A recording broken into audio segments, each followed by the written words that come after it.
স্বাস্থ্যখাত সংস্কার নিয়ে বরিশালের আন্দোলনকারীরা যে ৩ দফা দাবি তুলেছে তা যৌক্তিক বলে মন্তব্য করেছেন স্বাস্থ্য অধিদপ্তরের মহাপরিচালক অধ্যাপক ডাক্তার আবু জাফর।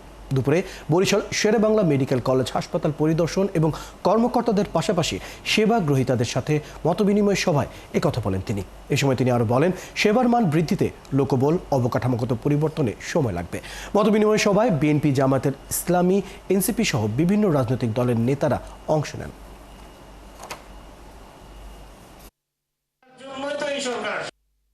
যারা দাবি দেওয়া নিয়ে আন্দোলন করছেন তাদের কাছে সনদবদ্ধ অনুরোধ জানাই, আপনাদের চাওয়া পাওয়া এবং আমাদের কর্মকাণ্ডের সাথে কোনো বিরোধ নাই। আমরা 100বার আপনাদের সাথে ঐক্যমত পোষণ করি এবং আমরা আশা করছি যে আমরা সেই উদ্দেশ্যে আমাদের কার্যক্রম মন্ত্রণালয় অধিদপ্তর নিরলসভাবে করে যাচ্ছে।